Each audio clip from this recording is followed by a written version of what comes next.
Before we begin, I have an announcement to make regarding the future of this podcast. Beginning February 1st, the Grant Williams podcast will become part of the Copper membership tier of my new website, grant-williams.com. Now, the Copper tier will include every future episode of The Endgame, the Super Terrific Happy Hour and the Narrative Game, as well as access to a series of special one-on-one conversations I'll be having with a group of truly extraordinary people throughout the rest of this year, beginning with my dear friend and mentor, Anthony Deaton of Edelweiss Holdings. At the site, you'll also find a silver tier, which in addition to access to the Grant Williams podcast, will include a year's subscription to my monthly newsletter, Things That Make You Go, But you can find out a lot more about all that by visiting grant-williams.com. And now, on with the show.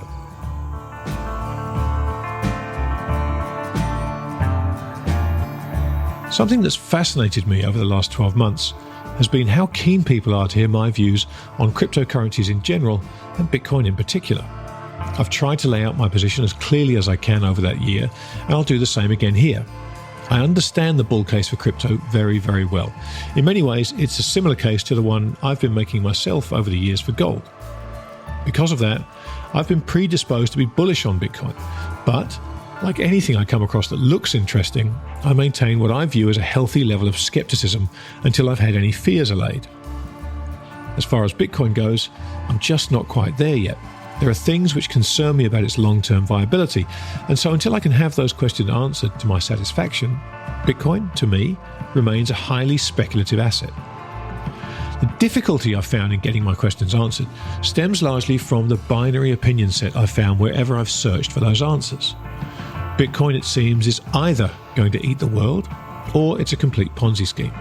And finding a space between those two opinions where my possible answers might lie has proven very difficult for me. Last week, an extremely negative article about Tether, the supposedly dollar-backed stablecoin, did the rounds. And from the commentary and discussion around that article, the idea of a debate rose organically on FinTwit, a debate that I was asked to moderate. Needless to say, in my own search for answers to my questions, I was happy to oblige. And so here we are. Joining me today are Mike Green of Logica Funds, a man with a towering intellect and a decidedly negative view of Bitcoin, and Tether for that matter, and Nick Carter, co-founder of Castle Island Ventures and Coinmetrics, and another man in possession of some serious intellectual firepower, but who sees Bitcoin in a completely different and extremely positive light. And the idea here is to offer both sides of the Bitcoin debate a chance to speak and engage respectfully with the other, in the hopes of providing anybody listening with something to either challenge their own assumptions, answer nagging questions they may have, or simply provide them with some good old-fashioned confirmation bias. The goal isn't to change anybody's mind about Bitcoin, although who knows, maybe that can actually happen in either direction, but rather to have a thoughtful, respectful conversation about what is, no matter which side of the debate you find yourself on, the hottest topic in finance right now. So let's get to it. My conversation with Mike Green and Nick Carter.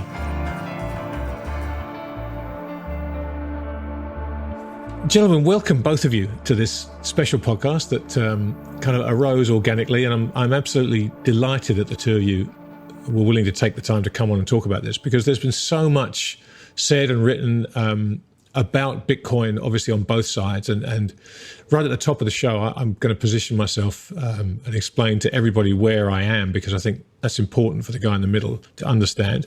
I like to refer myself as a bit skeptic.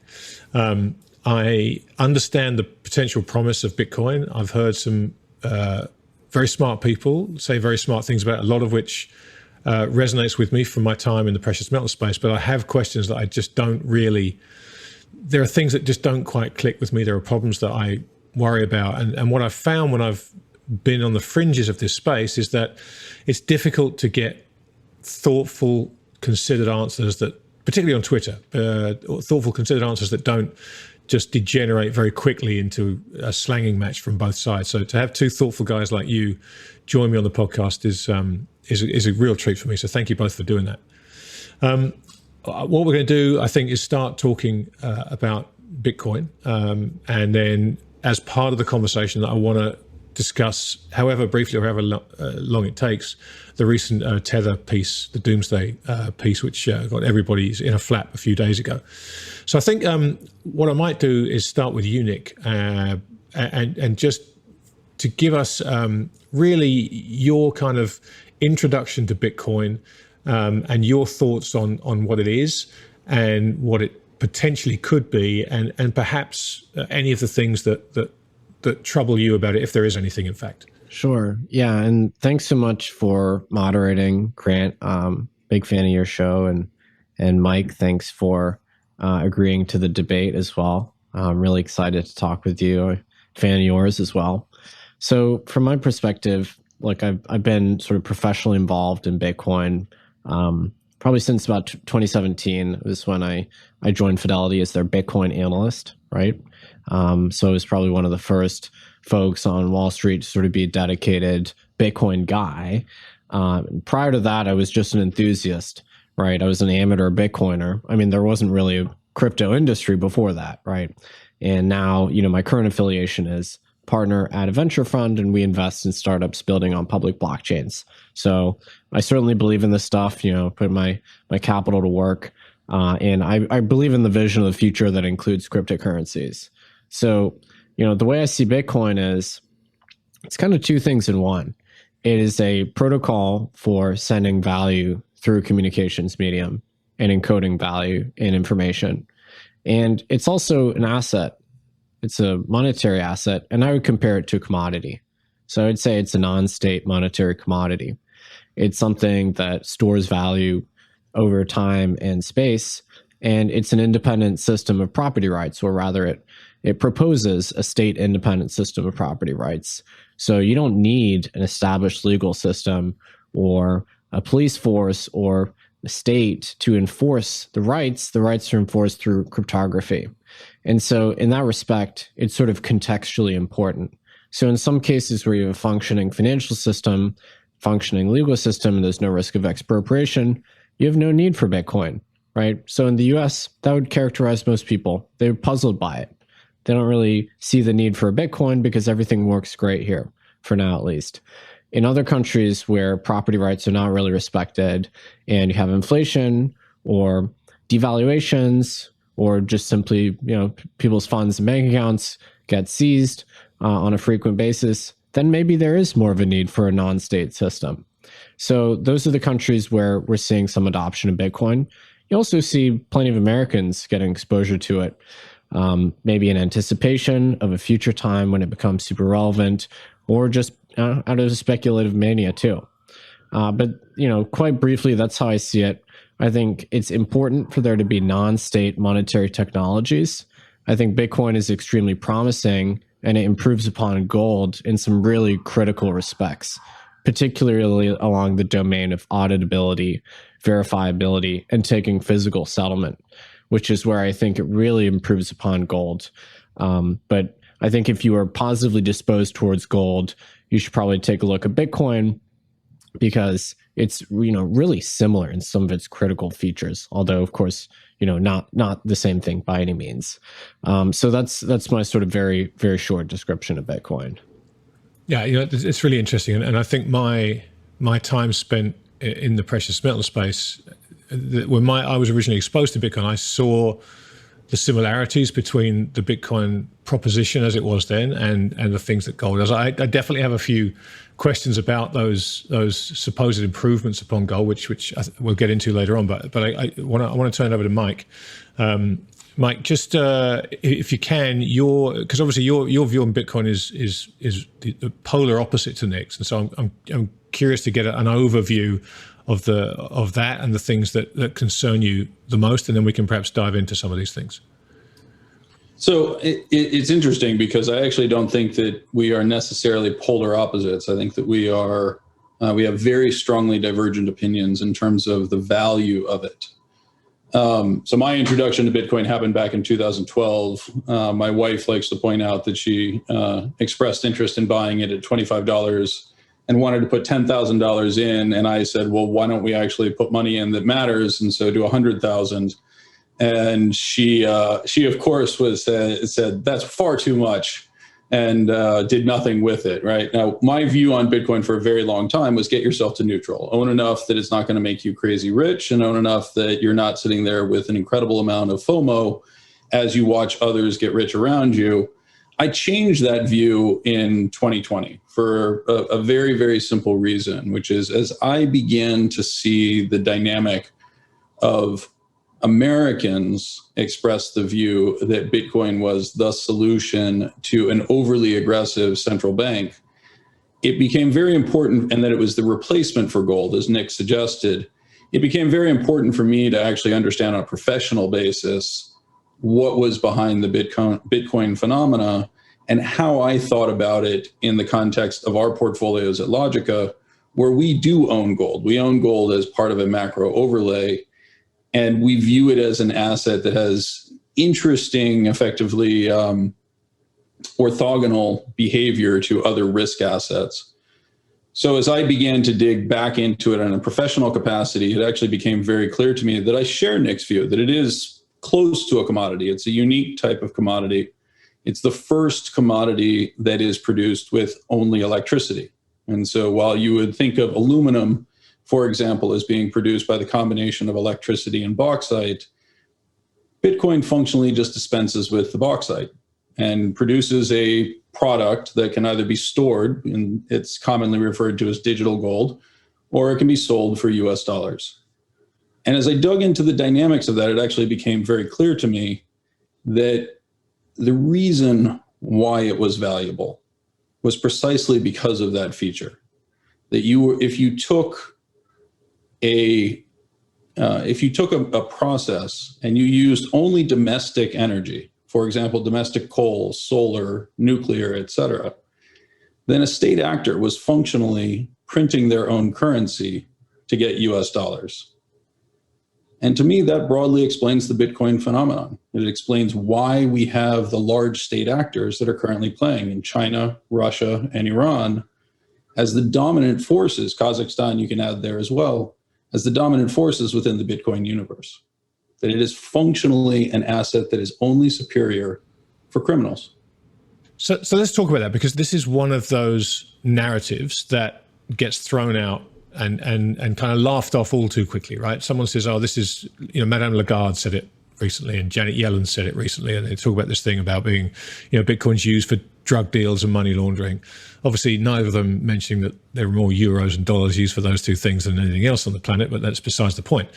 But this idea that Bitcoin is a tool for criminals is something that's kind of thrown around by both sides and batted back. But Mike, just expand on that a little bit, because it's knowing you as I do, something like that is not a flip comment coming from you. This is something that you've thought more deeply about. So just perhaps you can expand on that for me. Sure. So part of it is actually deeply understanding gold, right? And why gold played a role in the monetary system. And you and I have been through this underlying dynamic. Gold is not money. Gold fits a physical parameter that was necessary for coinage 5,000 years ago, in particular, large format. If you think about the dynamics of what are necessary, and I talked through this on a podcast with John Coates-Mita, but just to run through it, ultimately 5,000 years ago, you needed to have controls against counterfeiting, which would require a level of purity. So you're locked into the elements on the periodic table. It's very difficult to assess purity in the context of an alloy. And then you start adding the additional features that are required. Solid at room temperature, non-radioactive, non-corrosive, and non-toxic. Importantly, it needed to be malleable at temperatures that could be achieved 5,000 years ago. And by the time you're through with all that, you're left with 5 metals. You're left with nickel, copper, zinc, silver, and gold. And then scarcity becomes a question as you start thinking about large format and you're thinking about large format wealth storage. In particular, you need something that is relatively scarce. It can't be unobtainable, but it needs to be relatively scarce. That leaves you with silver and gold. And gold has the unique property that, one, it's more rare than silver, and second, it doesn't oxidize or tarnish. So it became the preferred vehicle. It wasn't because of anything special about gold. It was simply element 79 on the periodic table. The other dynamic, though, that actually retains value for gold is where you discover that Bitcoin's actually an inferior asset. Because when you think about a commodity has a unique attribute to it. Once I deliver it to you, my obligation ceases. If I give you a ton of wheat, I've completed my obligation. There is no further requirement, for that matter, for anybody to perform something for that to have value to you. Likewise, a ton of steel. if I deliver an ounce of gold to you, every obligation has been fulfilled. You may have to negotiate what it can be sold for, what it can be traded for in the future, but nobody has an obligation or liability outstanding to you. And this is where ultimately Bitcoin fails, because somebody has to keep the lights on. Somebody has to keep the internet running. Somebody has to keep the network running. And as a result, it fails that test of lacking liability. It requires somebody to keep those on. And as a result, it is only valuable to those who are actually looking to do one thing in particular: work against the state. That's what terrorists do. They assume that the network is running. They assume that the lights are on, and they're working against it. That can be the state of China. That can be the state of Russia. That could be a significant terrorist group. And again, that's where we see the mining activity. That's where we see the transactions.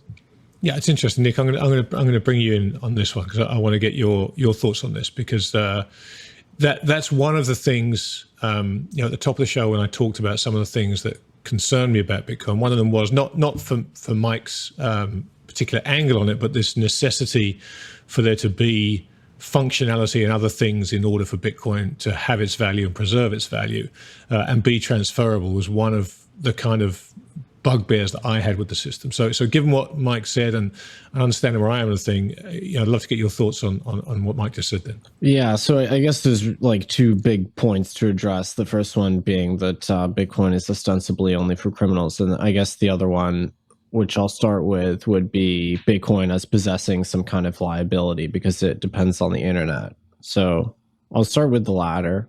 So I agree that gold transactions are final in a very kind of physical, laws of physics type way. And certainly that gives Bitcoin or gold strength relative to Bitcoin in certain apocalyptic situations where the internet no longer exists.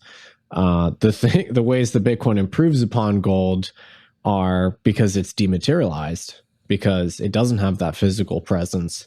And so it's much more portable, sort of infinitely portable, and it's much more verifiable than gold. If I want to verify an inbound gold transaction that I'm receiving outside the aegis of something like the LBMA, I need an XRF spectrometer. I need to inspect the atoms in that gold to ensure that there's not tungsten filling in the gold bar, right? That's kind of difficult, and so that's why you see gold ending up in these walled gardens, because the cost of verification is pretty high. And so it's easier to simply authenticate every link in the supply chain and make sure that gold is just circulating between these trusted intermediaries. Whereas with Bitcoin, the way to verify it is simply by running a full node. Running a full node is something you can do on your laptop. It's about 300 gigabytes. That's the entire size of the ledger. That contains every transaction ever made with Bitcoin, about 500 million transactions. And the way you do it is you just simply replay the whole history of the transactions, and you make sure that the Bitcoin payment you're receiving is sort of included in there and it follows the valid protocol rules. Now you can run a node for, $10 a month. So that's much, much cheaper and much more accessible to really anyone on earth than verifying an inbound gold transaction.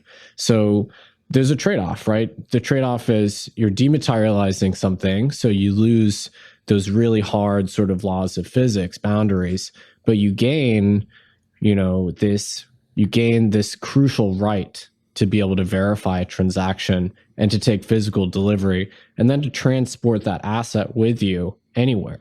Bitcoin can be stored in a 12-word phrase. Store it in your brain. If you're a refugee, you can take that across borders. You don't even need to bring anything with you. All you need is a memory. So that is the flip side of the fact that Bitcoin is not material. It's that you gain these great advantages over gold. But I would say, certainly part of the appeal for gold is in a truly apocalyptic situation where the grid is down, nothing else works, commerce doesn't work. But I'm not exactly planning for a situation where the internet ceases to exist. There's not that many scenarios that I'm envisioning where the internet has sort of popped out of existence and we go back to an analog world. I mean, maybe there's like a tiny part of the tail risk that involves the internet ceasing to exist. But, more realistically, I'm planning for situations where, for instance, we have high inflation or we have a devaluation. The world looks much as it does. It's just that we're dealing with monetary repression. And in that case, I think Bitcoin is a perfectly suitable asset. I think if your case that you're planning for is one where the internet has gone down, yeah, sure, Bitcoin's not going to be suitable. But at that point, we're dealing with a truly apocalyptic situation. And that's not, a big percentage of the futures that I expect here. It's interesting that you focus on that, though, because if you think about the dynamics of keeping the lights on, keeping the power on, keeping the system functioning, ultimately that is dependent upon the state itself. The state employs the police, the state employs the security facilities, the state keeps the enemies from disrupting those networks. And yet what you're encouraging is actually depriving the state of the flexibility of financing itself by opting outside of the system. Functionally, you're declaring that because you disagree with the policy of the US government or whatever government you happen to be a part of, that entitles you to take your money off because you'd like to have non-state money. Yeah, I think it's absolutely my right to store value outside the purview of the state. If I'm expecting a devaluation, I don't see why I have a moral obligation to stomach that. That's what everybody does in terms of asset allocation. They try and construct a portfolio such that they're insulated from the vicissitudes of the future, whatever the cause may be, market turmoil or state action. So I'm not going to sit here and stomach that loss if I can avoid it. Now, that doesn't mean engaging in tax evasion. That means engaging in the perfectly legal process of simply buying Bitcoin or buying gold for that matter. I like gold too. So I would also contest the assumption that the internet is, solely, creation of the state. I know certainly, DARPA would kind of emerge from the US government and so on, but the internet infrastructure is created by private companies. We have private companies putting satellites up now. The internet is a free market phenomenon. Certainly the power grid is something that the government, helps administer, but I don't necessarily see the connection between monetary policy and core internet infrastructure. And certainly I think the state can continue to finance itself without having complete monetary discretion. That's how things used to work. The notion of a pure fiat currency is a relatively new idea. That's only been around for the last 50 years or so. So the internet ran just fine before we had this fiat standard, and it'll run just fine after it too.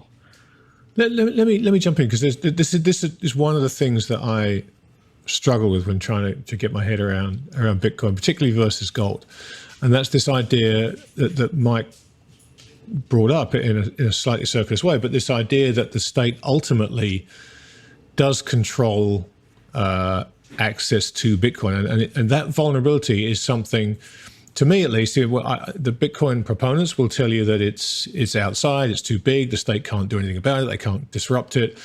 But as we've seen in various news stories that flash across the wires and affect the price at any given time, the idea of being able to control the on-ramps and off-ramps is an important one. And to Mike's point, the state allowing people to switch out their currency in which they tax the citizens of that country for something outside the system, I would argue, and this is one of my big concerns, is that ultimately, we're not there yet, but at some point, that cannot be allowed to exist. At some point, Bitcoin becomes a threat to the taxation powers of a government somewhere, and it becomes a problem that not only can they not allow to exist, but through the things we've been talking about already, they have a fairly straightforward means of stopping it. Nick? Well, the first regulatory body within the US, I think, to grapple with Bitcoin was the IRS, which is maybe not a surprise, maybe behind the scenes. Exactly right. But so they treat it as property, which is what it is. And you pay capital gains when you sell your Bitcoin. So they already devised their Bitcoin. But that's policy. For now. That's where they are for now. right? I mean, because to my point, it's not a threat just yet. Well, it may well be a threat, but it's a very popular product that tens of millions of Americans use. There's senators like Cynthia Lummis that are Bitcoiners. There's a dozen or so representatives that count themselves as allies of Bitcoin. You got the new head of the SEC, Gary Gensler, who taught a class on crypto at MIT. You know, the putative head of the CFTC, Chris Brummer, wrote a book on crypto assets. You know, so I think it's a little odd to assume that the state would take this incredibly adversarial stance towards Bitcoin when it actually is very much an American industry. You've got companies like Coinbase that are going to be IPOing relatively soon here. You literally hundreds of billions, most likely, of Bitcoin are custodied in the USA. So it's quite an American industry, the same way that a large portion of the world's financial gold is stored here in the US. And nobody really thinks that the government is about to impose incredibly onerous tax rates on gold. So I would find it very curious if Bitcoin were singled out. I mean, gold is still many times larger than Bitcoin, and gold is certainly an asset that people use to escape monetary repression when it emerges. Now, you might, harken back to 1933 and say, well, listen, the last time the government needed to control the yield curve and impose high inflation and so on, at that point, gold was banned. So, private ownership of gold was banned, Order 6102. So why wouldn't they do the same thing again? And I think my answer would be that the executive doesn't have the power that they had back then. In the 30s, FDR had pretty unilateral power. And he was the closest thing we've had to a dictator in the history of this country. Now, today, it's a little bit different. The executive doesn't have that power. We're not dealing with a crisis like the Great Depression or World War II. I don't necessarily see, the citizens of this country rolling over and accepting that. I don't see the moral mandate exactly. So I think it would be incredibly unlikely for the government to effectively expropriate the savings of tens of millions of its citizens at this point. I think Bitcoin at this point has achieved critical mass, which would make it politically incredibly difficult to illegalize it either de jure or de facto. So is your assessment of the 1930s that it was a period of high inflation? No, the 40s, but I'm saying that the 40s were a period of high inflation. That's not true. There certainly was significant inflation in the 40s. What was the level of inflation in the 1940s? It was like high single digits. It was low single digits on average throughout that time period. It spiked up to levels that would be considered, significantly inflationary today. I think 3% would be considered inflation today. That's the world we've built for ourselves. The point is that inflation was significantly higher than interest rates in the 40s, and that allowed the government to soft default on its debt and reduce its sort of debt to GDP ratio. So that's actually an ahistorical take, right? It was not a function of the difference between inflation and interest rates. It was a function of an expansion of the productivity of the United States. We radically increased the number of people working in our economy. The labor force over the course of the 1930s into the 1940s had expanded by about 35%, even though the economy had not grown significantly. That created tremendous resources that could be deployed once the soldiers returned from war. The innovations and technological innovations that occurred in the course of the wartime period created the basis for dramatic growth. And what you actually had was real GDP expansion leading to diminishment of the debt levels. It had nothing to do with financial repression. Do you disagree that inflation ran significantly higher than interest rates in the 1940s after the war? I agree that it ran modestly higher. When you say significantly, I encourage you to think that we're talking low single-digit differences. Regardless, I mean, like a lot of us. Well, wait, you can't say regardless to that. You've made an assertion that inflation was used to eliminate the debt load, and that's just not true. It certainly helped. It absolutely helped. I mean, Mike, I'm not going to pull up charts right now during the interview, but feel free to refer to the chart.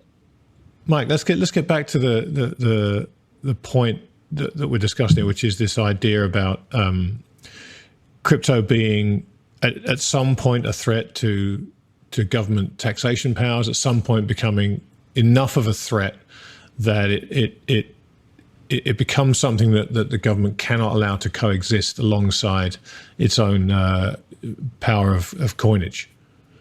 What are your thoughts on that?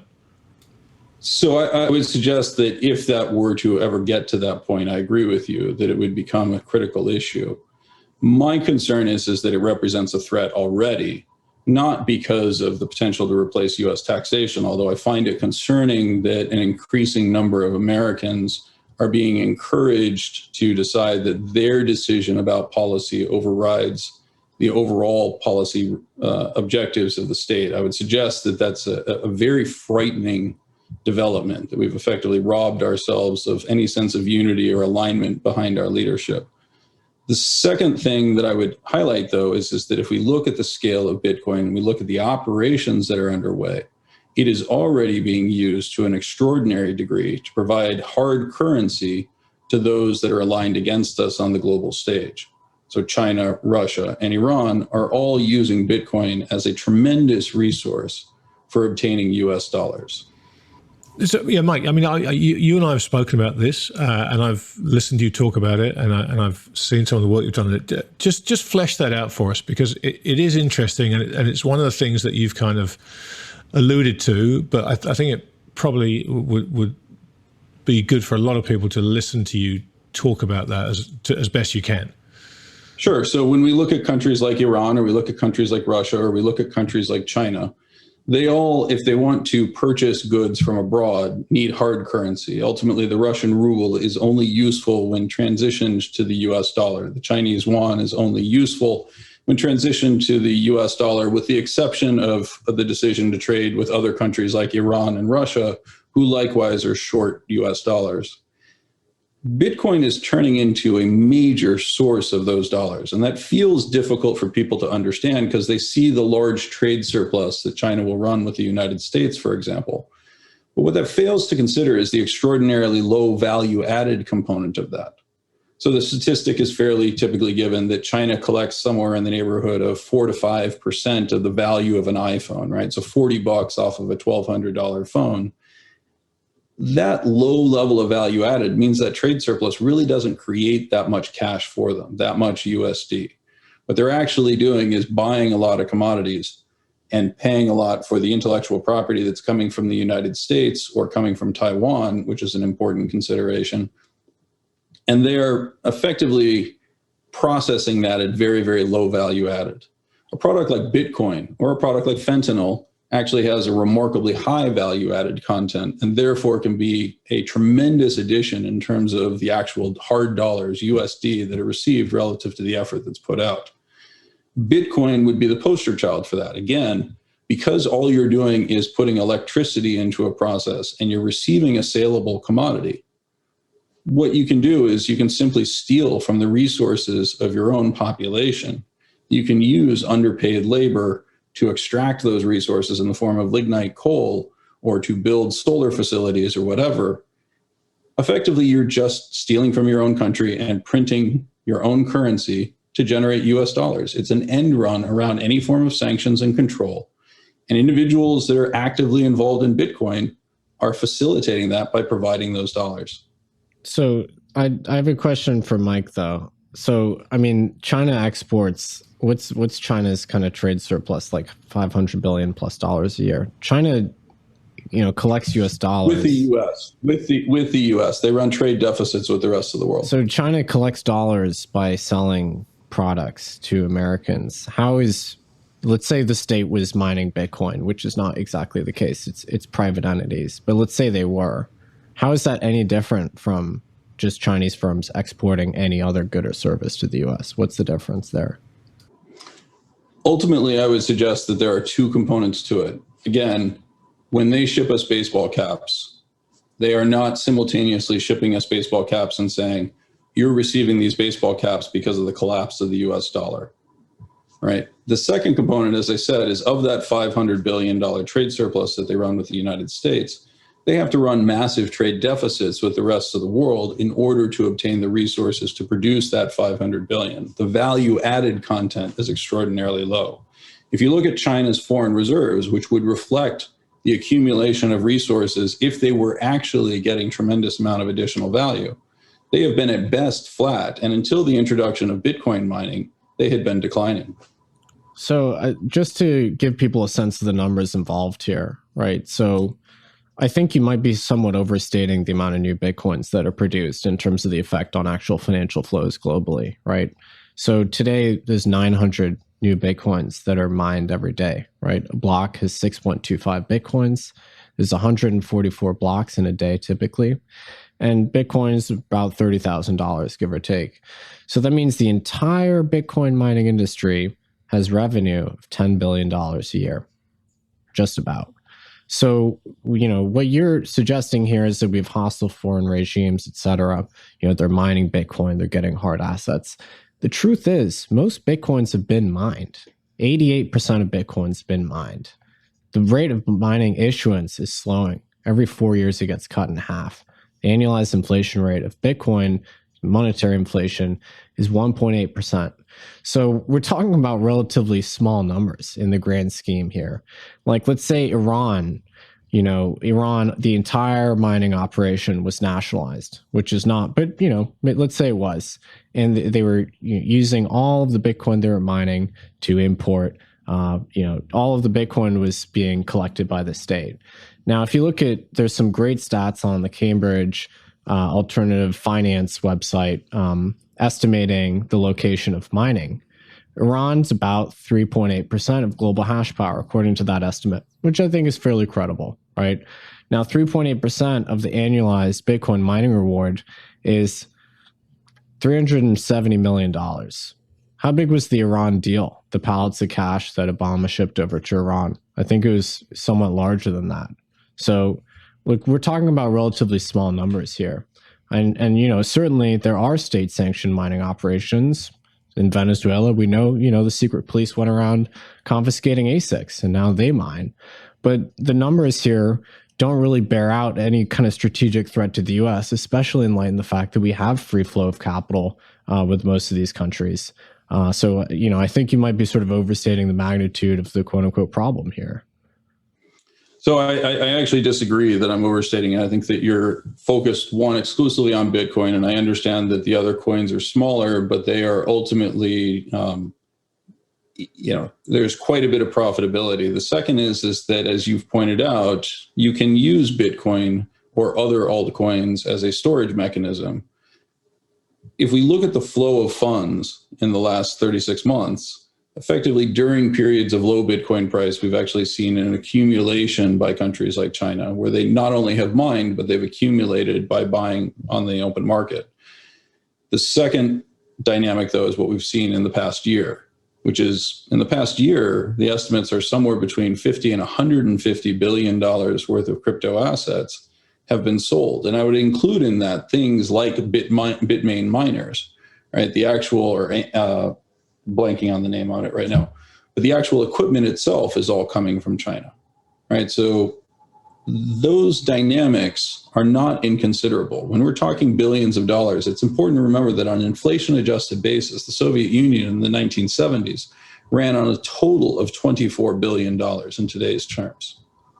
Yeah, I mean, if you look at where those ASICs are going, though, they're mostly being bought by American entities, right? So the future coin reserve as instantiated in ASICs, right? Because that's what ASICs are. They're sort of physical embodiment of coins. Those are being purchased by American entities. And again, this is just like the normal process of trade between the US and China. Now, you might say all trade between the US and China is illegitimate and we should sever that capital markets relationship. That would probably honestly be a pretty valid thing to say. And I might even agree with you. But the point is, I don't see anything sinister about trade between the two countries. And to your earlier point as to the relative size of the proof of work coins, there's a lot of coins out there. They're not all proof of work. Ethereum is the second largest. And Ethereum is much, much smaller than Bitcoin too. So there really isn't that much outside of Bitcoin and Ethereum in terms of the sort of value proposition for miners. So do you dispute the idea that in the last 12 months, China has received Bitcoin and crypto proceeds, inclusive of the sale of mining rigs, in excess of $50 billion? I mean, I'd love to see where you're getting those numbers. I don't see any evidence that China is accumulating all the Bitcoins. Quite the contrary. The major buyers of Bitcoins are largely American institutions, American investors. You can look at these flows every single day. The Grayscale Trust product is probably the biggest single buyer of Bitcoin. You've got American publicly traded firms like MicroStrategy buying over $1 billion worth of Bitcoin. Coinbase is the biggest Bitcoin exchange in the world. They have probably about 50 million clients, mostly American, Western European. My former employer, Fidelity, they're one of the largest custodians of Bitcoin in the world. That's for kind of U.S. entities. The folks out there with an appetite to buy Bitcoin are largely Americans. We can look at the balance sheet of the Chinese exchanges, Huobi and OKCoin, and see the number of Bitcoins they've got on their balance sheet. That's what my firm Coinmetrics tracks. I'm not seeing anything to suggest that these Chinese entities are accumulating hundreds of billions of dollars worth of Bitcoin fundamentally. So I didn't suggest that, actually. I suggested exactly what you're referring to, that those have been accumulated in the past and now they are being sold to Americans. Certainly the case. I mean, a lot of Bitcoins were historically mined in China, but I don't really see the relevance of historical sales of Bitcoin to Americans. I mean, like, the fact is the flow of fiat currency into Bitcoin is happening, largely in the US and Western Europe. That's really the epicenter of this.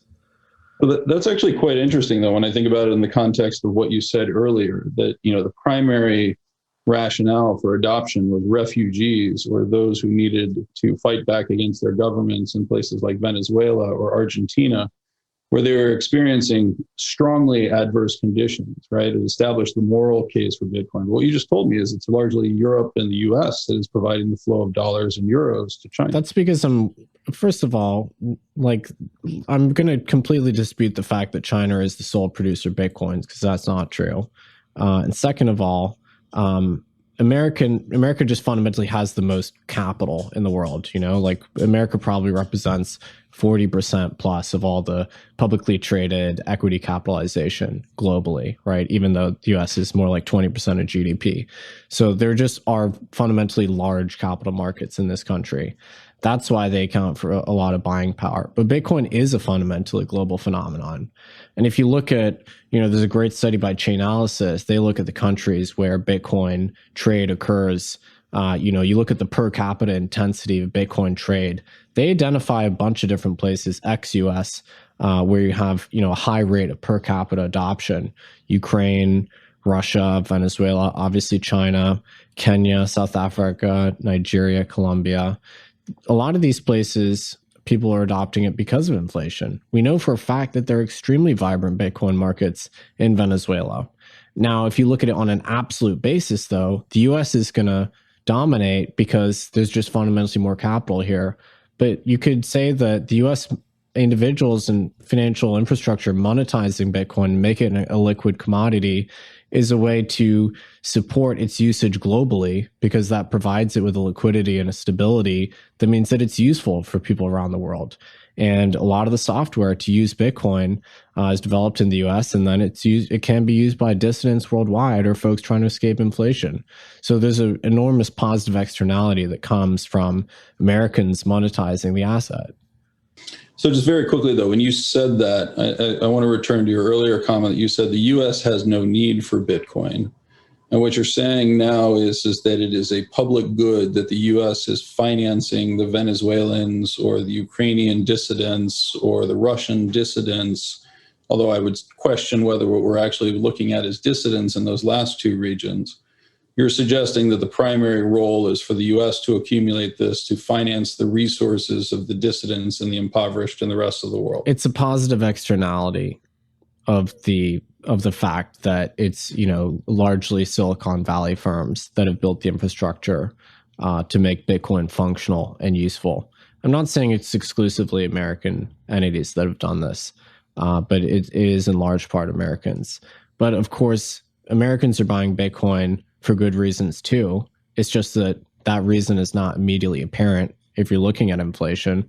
But most of us expect that reason to become very clear within the next few years. You just look at the growth in M2 money supply, 20% annualized. You look at inflation expectations. You look at the fact that direct stimulus has been politically normalized in this country. And sure, a lot of people are thinking, maybe we're going to be the next Argentina too. So Americans are buying it for good reasons. And all you have to do is just listen to all of those macro investors that are buying the asset. That's the same justification they give every single time. That they. Well, this is Nick. So let me jump in, because this is another one of these things that I'm looking to understand about Bitcoin. And I'd love to get both your thoughts on this, because the point you make there about a lot of Americans buying Bitcoin as an inflation hedge, to me, I just don't see that. I don't see that that's the main driving force behind it. It feels like it's a speculative mania to me. I mean, I've seen plenty of them in my time, and what we're witnessing now feels like another speculative mania. I don't think most of the people buying Bitcoin are thinking this is going to insulate me from inflation. I think that narrative is out there, but I don't think that's a huge component of this at all.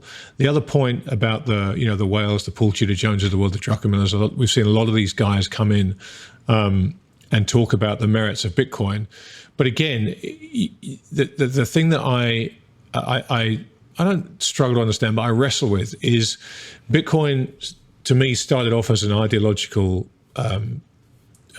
construct, which has great merit. As I said, I totally understand that ideological component behind it, and I think it's a very well thought out and very well constructed ideological construct.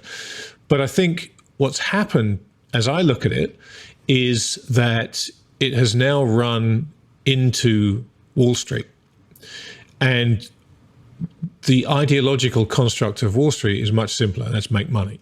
Period. And we don't care how we do it, and we don't care who gets in the way. We're going to make money.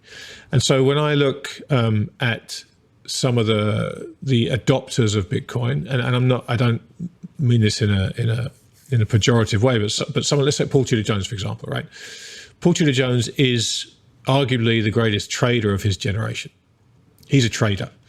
And that's what he does. And so when Paul Tudor Jones comes out and says, I'm starting to see the merits of Bitcoin, I guarantee you that he is not planning on buying Bitcoin the following day. I guarantee you when he says that, he has a position in Bitcoin, and he has as big a position in Bitcoin as he was hoping to establish. I also guarantee you he's not going to come out and say to you at any point in time, I think I'm going to sell my Bitcoin tomorrow. He may be asked in several years what happened to his Bitcoin position. He may say, I sold out my time. But he's not going to do that. These guys understand how their words carry weight. They understand how to trade and make money from trading. And what I see in much of the narrative and the dialogue around Bitcoin is absolutely FOMO. It's absolutely get rich quick. It's all the things that you see in speculative manias. And whilst I agree that Bitcoin does, to an extent, if not solve, at least ameliorate that inflation problem, I don't think there's any way that Bitcoin is being brought hand over fist as an inflation hedge in the United States. I just don't see that. Well, I mean, Paul Tudor Jones was quite explicit when he made his position. He said, I came to the conclusion, and I'm quoting, I came to the conclusion that Bitcoin was going to be the best of the inflation trades, the defensive trades. So trades, yeah. But that's not the same statement, Nick. That's a very different statement. That is him saying it is going to be the best of the inflation trades, not the solution to inflation, but the asset that would appreciate most as people became concerned about inflation. And exactly to Grant's point, he's been correct, right? It has performed spectacularly well as a reflation narrative has reemerged. The problem is when you talk about things like the inflation expectations rising, do you know the level that they have risen to? It's like 2 point something percent. I haven't checked today. It's 2.08%, right? Which is lower than it was in January of 2020. Yeah. Right. The actual pricing of inflation expectations is determined from an instrument called a tip, right? The dynamics of how that tip is constructed and priced is a function of volatility in the marketplace. As volatility has retreated, those inflation expectations have risen. there's no indication that they have unhinged in any way, shape, or form that would support the idea of the sort of speculation. And when you go out to your audience, you start your podcast with the screams of Lehman and bailouts, et cetera, and you talk about prices of $400,000 and $500,000, which is not an inflation hedge. It's a speculative bet. Why do you do that? Well, first of all, thank you for listening to my show. I hope you enjoyed it. And I think nobody's claiming that we have CPI inflation in the US today.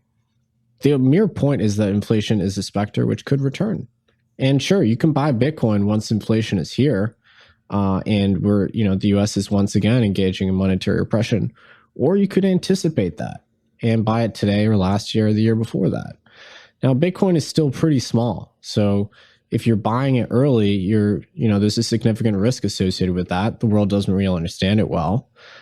So it's extremely volatile as the world sort of rapidly repriced its expectations of its future growth trajectory. So yeah, I mean, look, Grant, to your earlier point, there was absolutely a speculative mania in Bitcoin in 2017. Bitcoin was this flow-through asset to buy ICOs, et cetera. You've had those same market cycles in 2013, 14, and before that in 2011, 12. That's sort of the way that the asset develops. It's these repeated cycles, but the trajectory is generally upwards as the infrastructure gets built out and as more capital gets comfortable with the asset fundamentally. And I can tell you for a fact, I was there in 2017. No institutional investors, no publicly traded companies were giving Bitcoin the time of day, but they are now this time. So something has changed. Now you might say, well, they've just decided that, there's another opportunity to rip off retail investors and the career risk in owning Bitcoin is slightly less. But I'm just listening to what these entities and individuals are saying. We're looking at funds like Ruffer Investments. They're a Scottish firm. Their objective is wealth preservation and really mitigating their downside risk. They're a conservative firm. They came out and said they bought Bitcoin recently. Now, that doesn't strike me as the kind of a firm that's trying to make a short-term play on a speculative mania here. So there's a diversity in the types of entities that are Bitcoin, and they're not all announcing their position either, for that matter. In fact, if I was a gigantic family office or something and I was buying Bitcoin, I wouldn't tell anyone. I would just buy it and shut up about it. So we're only hearing from the loudest voices out there that are, maybe more trader focused, but there certainly is something that has changed in terms of the acceptability of the asset in 2021 as opposed to 2017. And I would say a lot of that has to do with the actual macro environment. And it's undeniable that the US is pursuing, a really aggressive fiscal approach here. For better, for worse, that's been the reaction to COVID, has been direct injection of cash into the economy. And now that's, it's different from QE, right? But fundamentally, I think a lot of people expect that a high velocity style issuance of cash directly to households on a recurring basis with a, fully blue presidency and Congress, et cetera, that's likely to be more inflationary. And I don't think that's, that controversial thing to say. Now, that hasn't shown up in CPI. Certainly, we've seen asset price inflation hasn't shown up in CPI, but I don't think it's unlikely that that it doesn't show up in the next 5 years. I think a lot of people are looking ahead there. So you don't need CPI to be 5-6%, right now for Bitcoin to be worthwhile. I think a lot of these people are anticipating that and sort of allocating defensively. So your forecast would be CPI could rise to a level of 5 to 6%. Sure. Yeah, I wouldn't be surprised by that by any means. Yeah. I mean, that was a level that we saw in the mid 90s. We saw that briefly in the early 2000s with the rising commodity prices. Is that a number that strikes you as indicating financial instability and a collapse of the US dollar? No, I don't believe that the dollar is going to collapse. Sorry, there's people honking outside. Someone's in New York. Yeah, I'm in Boston, actually. I mean, right. Look, my case for Bitcoin doesn't require the dollar to collapse by any means, and it doesn't require that Bitcoin becomes the global reserve currency. It merely suggests that there's room for an alternative, neutral, apolitical, non-state currency alongside the other ones out there, and the Bitcoin offers a non-discretionary monetary policy as compared with all the other sovereign currencies where monetary policy is highly discretionary. That's the only thing we're proposing. And we're not coercing anyone. We're not forcing this view on anyone. It's an entirely free market phenomenon, right? As opposed to sovereign currencies, which are coercive by definition, right? You're born into them. It's very hard to opt out of them.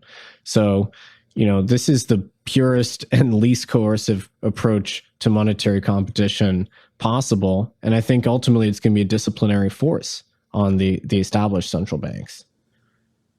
So I find it interesting that you identify that lack of coercion, because to me it explains quite a bit, right? If you have a lack of coercion that effectively says you have to use this, then you have to create a use case for why you should use this.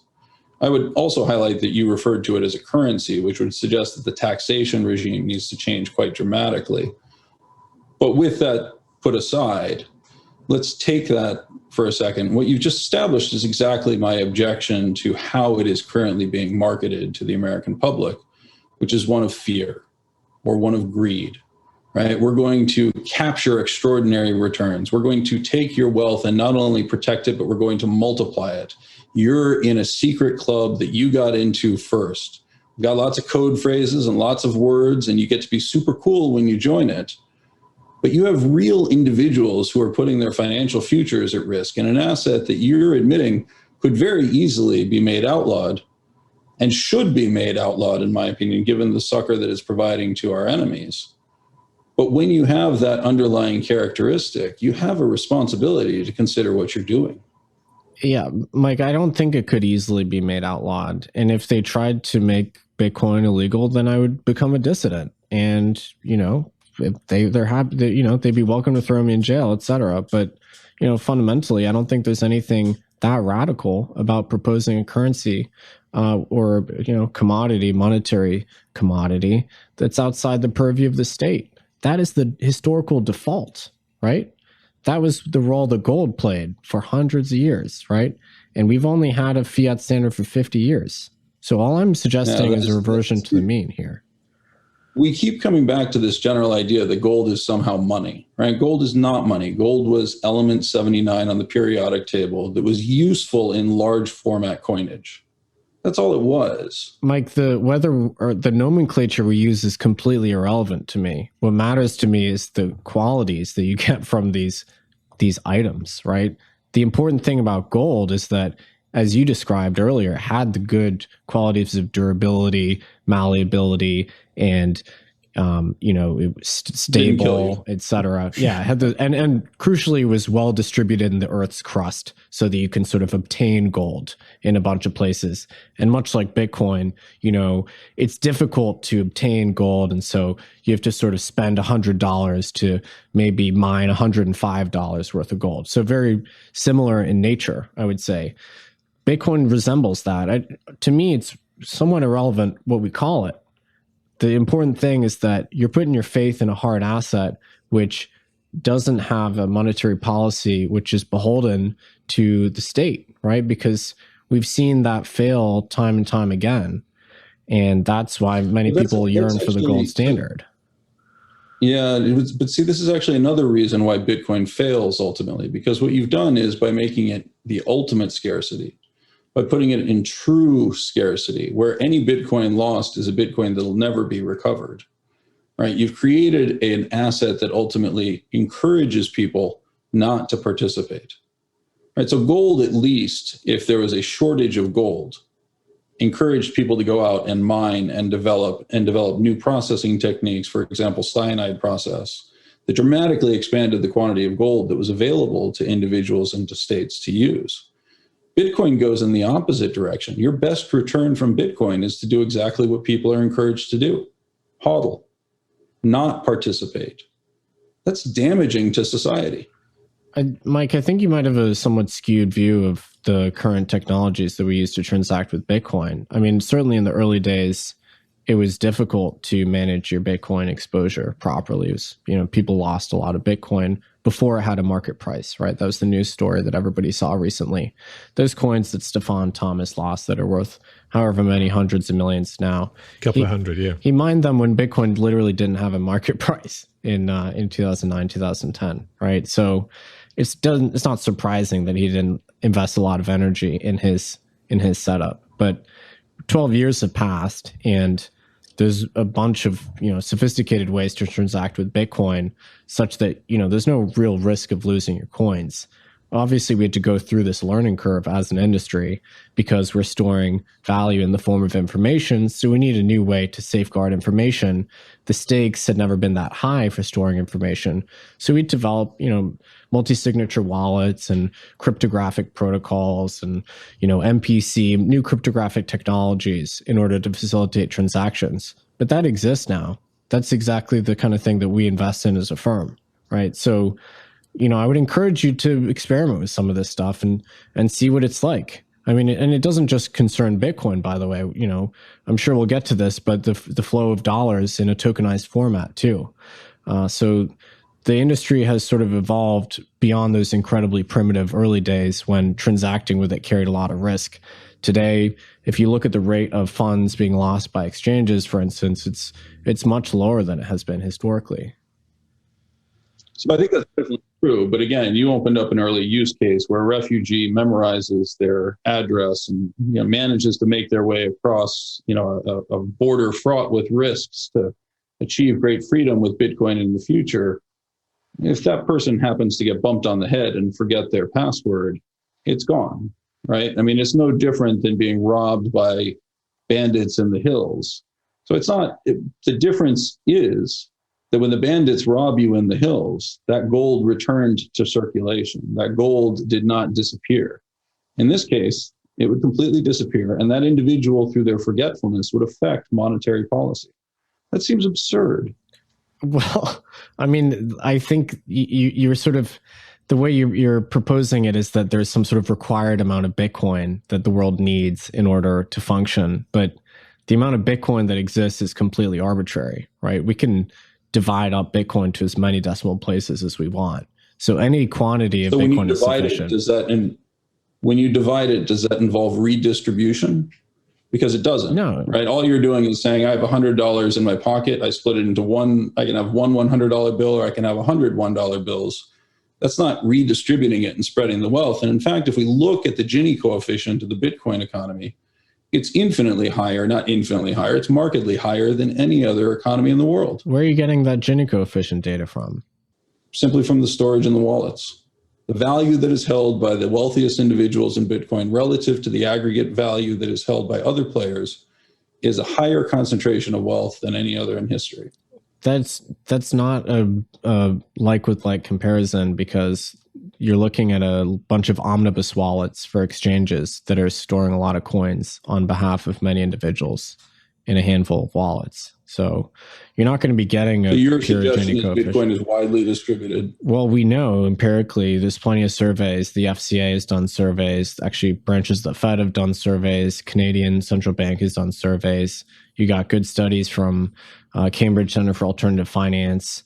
My best guess is there's around 100 million people worldwide that use cryptocurrency. That's looking at exchange accounts, KYC'd exchange accounts. So, it's not perfectly distributed by any means, but it gets better distributed every day.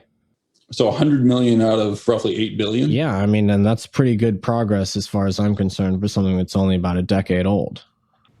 Well, let me jump in on something, because Nick, this brings up something else that I'm curious about. You mentioned a little while ago about the difference between 2017, that run we saw up in towards the end of 2017, and today, and it definitely does feel different. A lot of that is down to broader adoption. It's down to the MicroStrategies of the world. It's down to the Grayscales of the world. But when I look at that, I wonder if that is all positive. I think it's positive in the fact that it definitely, until this last week, has reduced volatility quite significantly, and that those 90% drawdowns that we've become accustomed to in Bitcoin over its first kind of 10-year lifespan feels much harder for that to happen now.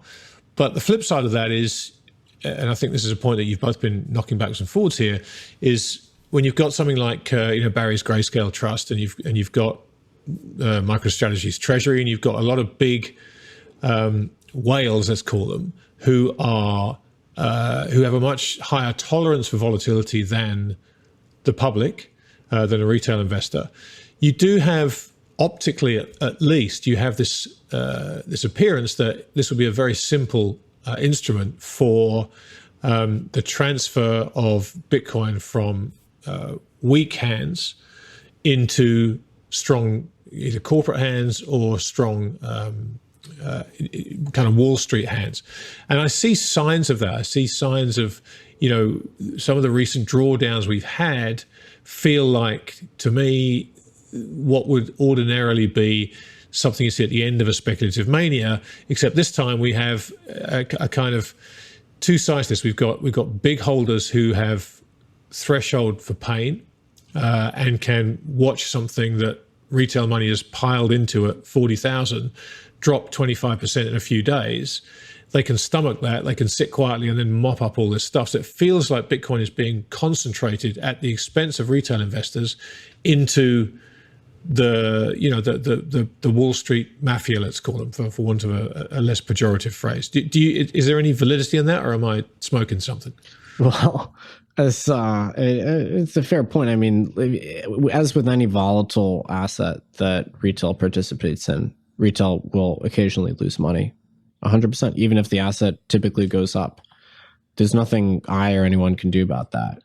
Barry's Trust, though, the Grayscale product, those coins are held on behalf of individuals that want to own financial Bitcoin in their brokerage account.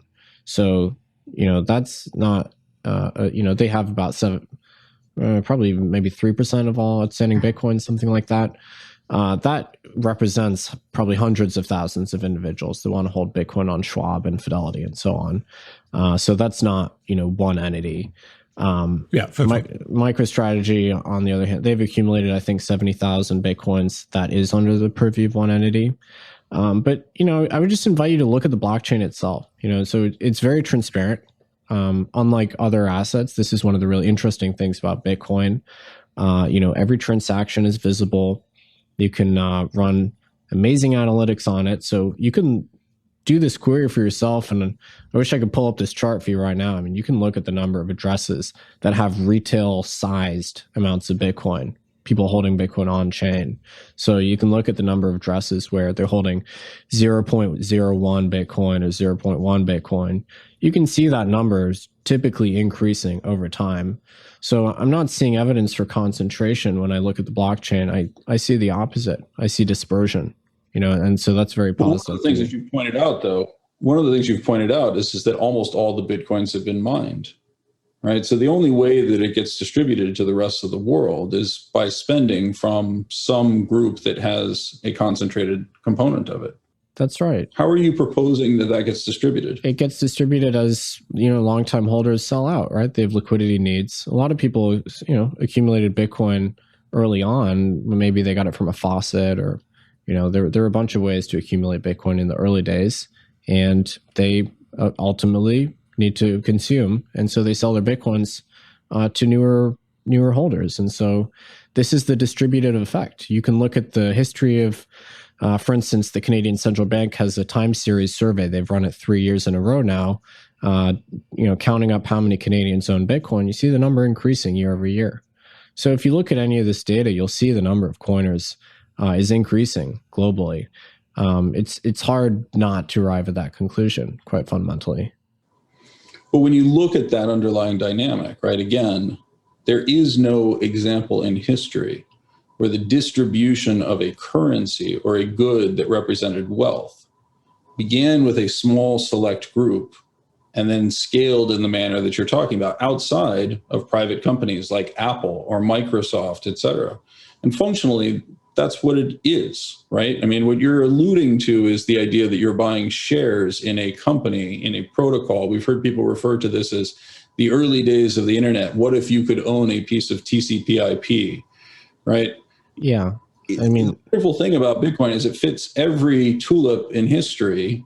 It is all things to all people. It is the mirror that reflects what you desire. Yeah, I agree. I mean, I think that's why it's so difficult to discuss Bitcoin, is because it's tinged with whatever your particular perspective is.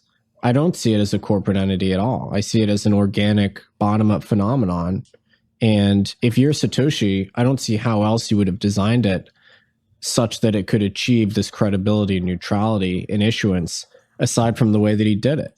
And that's the whole reason we have proof of work, because mining is costly. You have to surrender electricity in order to create new units of Bitcoin. The whole reason Satoshi designed it like that is so that there's no seigniorage, so that there's no privileged class of people that have access to the monetary spigot, which is the case with other monetary systems, right? So because you have to burn, $95 to get $100 worth of Bitcoin, it's a free market competitive process and you have very slim margins. That means that the people that are creating the units don't really have an advantage over the rest of the folks.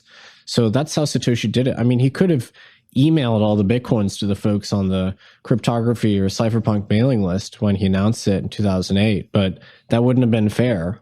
So he designed proof of work and included that into the system so that there would be this fairness in issuance. I think that's pretty much the best possible way he could have done it. I can't think of an alternative way.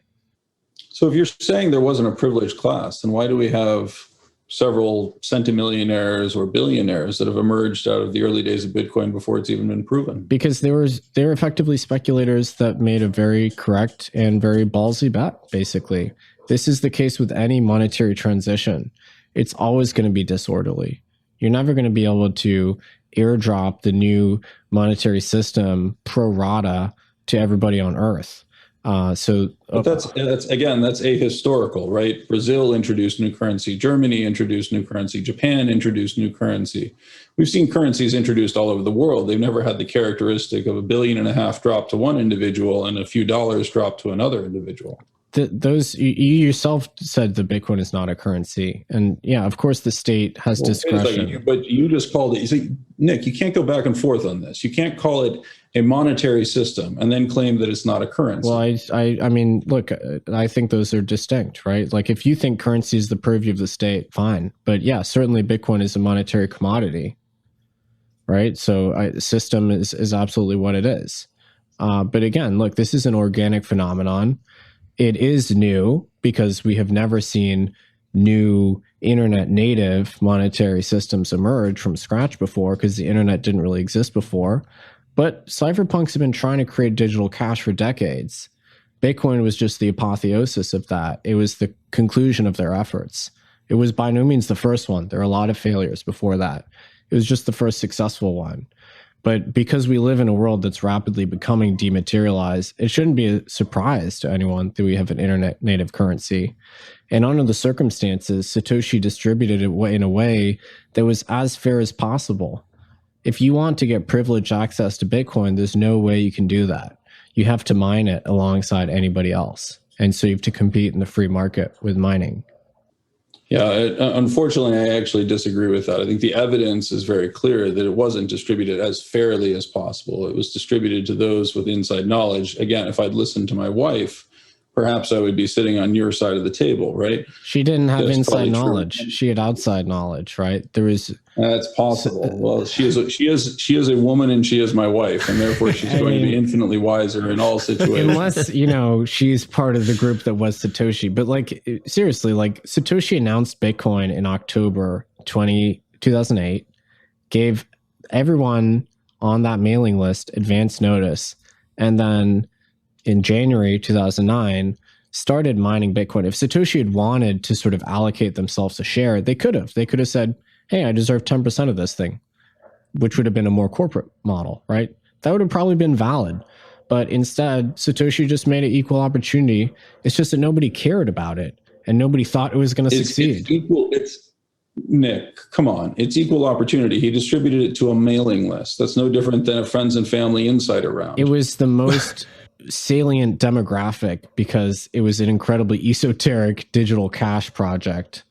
So yeah, I'm sure every Silicon Valley venture capitalist tells themselves the same thing, that it's an egalitarian spread amongst their friends and family. No, but Mike, in fairness, I'm with Nick on this, because I think this is something that if he distributed Satoshis to everyone in the world, most people wouldn't care. They would have thrown them away or just ignored it. The people that actually cared and were engaged and were keen to build something from the ground up, were given some, but it was distributed among the people who cared about it, which I think is probably the best thing, or the only, it's the fairest you could have been at the time, I think. Just look at the Russian. Yeah, again, I think that's part of the reason why it matters that currency and monetary systems are ultimately the province of the state, because in any monetary situation, we've actually established those types of transitions as being a distribution by the state. Right? The taxation is done on the basis of your wealth capability, your income capability. The distribution is a function of individual need.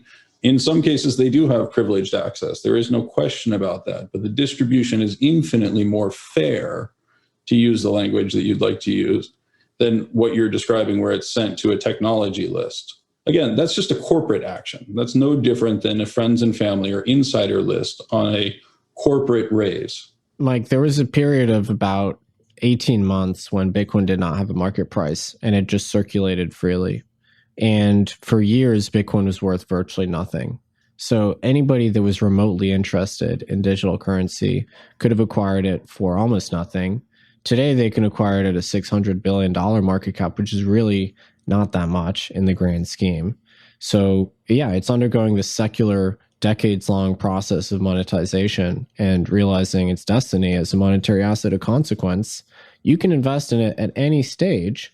You could have taken enormous risk early on, or you could have taken a much lesser risk later on when it was significantly de-risked from a regulatory perspective, from a sort of infrastructure perspective, et cetera. So it's just really where you wanted to situate yourself on that curve. But I completely dispute that it was corporate in nature. Satoshi completely understood the need to make it equal opportunity. And now I suppose he could have taken out an ad in the New York Times saying, hey, if you want to be involved in this digital currency of the future, be sure you mine Bitcoin. But fundamentally, it was only hardcore enthusiasts that, had the wherewithal and the desire to actually run a node. Well, listen, guys, let me pivot this a little bit and talk about Tether a little bit, because this is the kind of thing that this is the story that's kind of put us all on this same call today. And a couple of things occurred to me. I saw this story hit the wires. Very interesting, very well written, and I wanted to seek the other side out, because as I read it, it seemed highly problematic to me what Crypto Anonymous was talking about, particularly given his background. Now, in this day and age, we have to say purported background, because who knows? This guy may be nothing that he represents himself to be. I don't know. But, this caused an awful lot of back and forth from both proponents of Bitcoin and critics of it. But Nick, if I can I get you to just, because I fully expect me to be the dumbest person listening to this podcast with regards to crypto, but just in case there's someone slightly dumber than me, can you just lay out how Tether's constructed and what the idea for Tether is and what it was designed to facilitate? Because I think that's the important thing to understand before we go down the rabbit hole. Yeah, so I won't touch on the details of the story just yet. I'll just describe Tether first of all. Great. So Tether is effectively a dollar stable token which circulates on public blockchains. And it's meant to inject dollar denominated liquidity and combine it with the settlement assurances of public blockchains. And it circulates on a number of blockchains. Ethereum is the main one. Tron is another. There's some on Bitcoin, and there's a handful of other smaller blockchains. The purpose of Tether initially was to settle transactions between crypto exchanges that had uncertain access to the fiat banking system and between their clients, and allow them to hold collateral in dollar terms on chain in a crypto native way, such that they didn't have to constantly make bank transfers with these exchanges.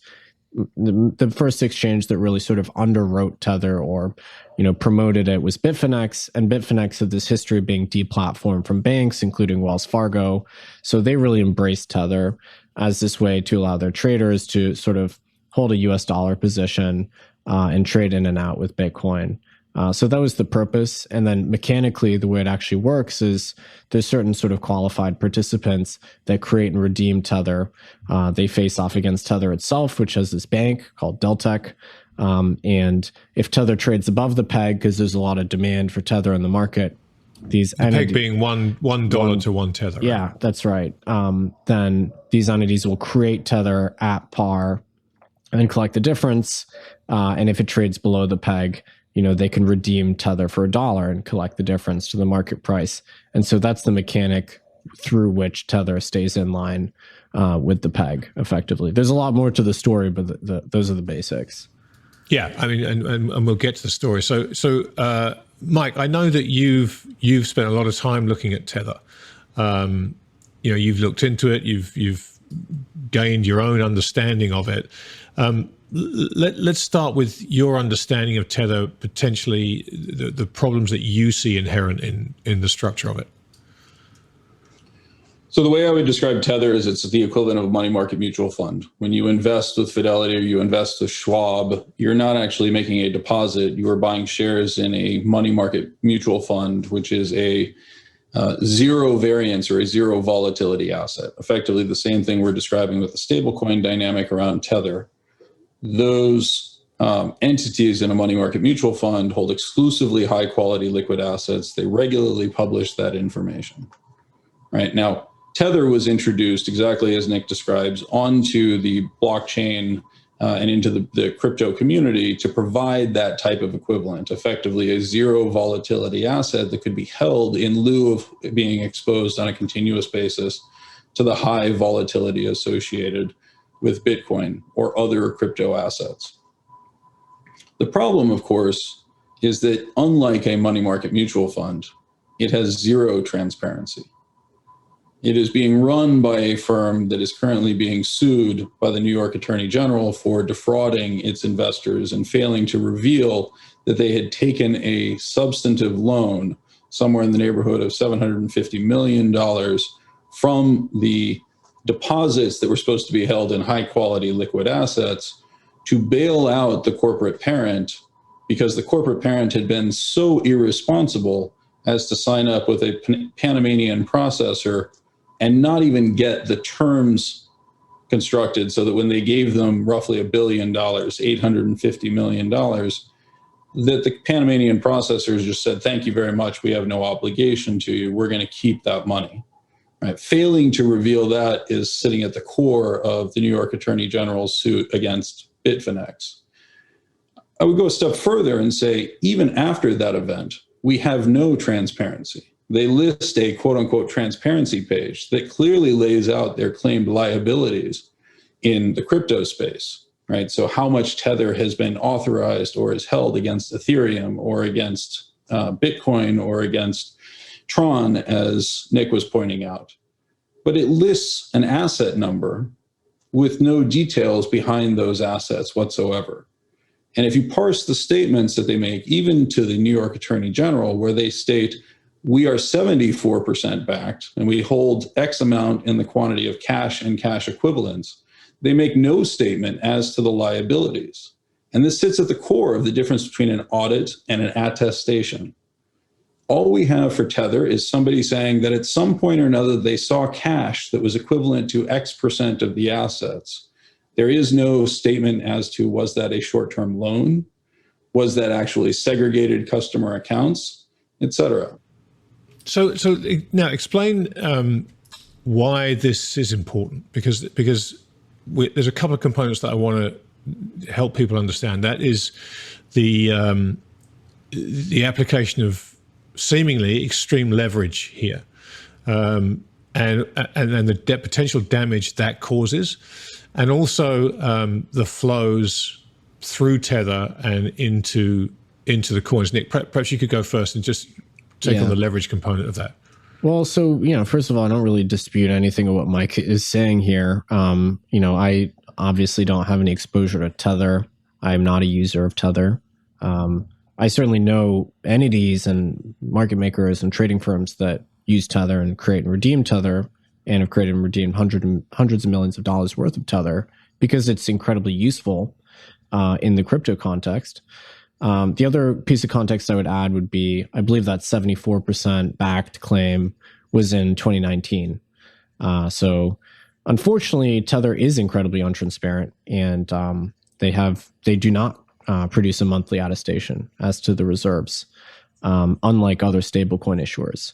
And it's unclear to me why they don't do this. I don't believe that they are massively fractional reserve or anything like that.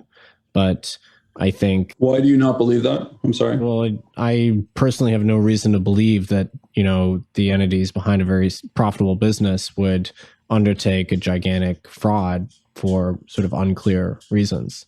But do you have proof that it is the case that they are not fractionally reserved? No, I have no inside knowledge whatsoever, right? I'm a complete outsider when it comes to Tether. I'm a market participant, but I don't use Tether out of prudence, of course. If I had to use a stablecoin, it would be USDC. But on your podcast, you stated that you knew firms that had done billions of dollars of redemptions of Tether. Is it hundreds of millions or is it billions? I don't know if I said billions of dollars of redemptions, but... You did. Okay. Well, I'll have to go back and listen. But yeah, I know we interviewed Dan Matuszewski, who said that on if you want to go back and listen. Mike, just explain to people who perhaps aren't 100% au fait with it, just explain why fractional reserve creates a problem here. So when you have fractional reserve with something like a money market mutual fund, effectively what you are doing is you are continually having new entrants buy an asset that has increasingly less backing behind it. Effectively, the first person buys it at $1, you issue extra shares on top of what you're supposed to issue. So the next person is actually paying $1 for 90 cents. And the person after that is paying $1 for 85 cents. And the person after that is paying $1 for 65 cents. What that creates is a Ponzi characteristic where absolutely redemptions can occur as long as money is flowing in. And this is one of the fascinating dynamics of Tether is that we've seen their pace of activity and their pace of money printing explode while they've been under investigation by the New York Attorney General. They've made no statements or claims about what their current financial conditions are. They've been unwilling to have an audited release. We get shadowy reports, as I said. And of course, the claim that Nick and others have made is that the reason that they can't speak is because their tax returns are currently being audited. I'm sorry, that was Donald Trump. What they're actually saying is, hey, they're being sued and therefore they can't speak. And yet, meanwhile, the chief technology officer of Bitfinex or Tether is out speaking on podcasts. And Deltek is out speaking today. Their deputy CIO goes out to speak. So it's one of the two. Either they're intentionally misleading us and being obscure in their communications, or they shouldn't be speaking at all. Which one is it? Well, I mean, quite frankly, I'm not, a representative of Tether, and I fully expect that, within the next 24 months, Tether could be shut down by the NYAG if enough political capital is marshaled in this country. And I think it would probably be healthy for the overall crypto ecosystem.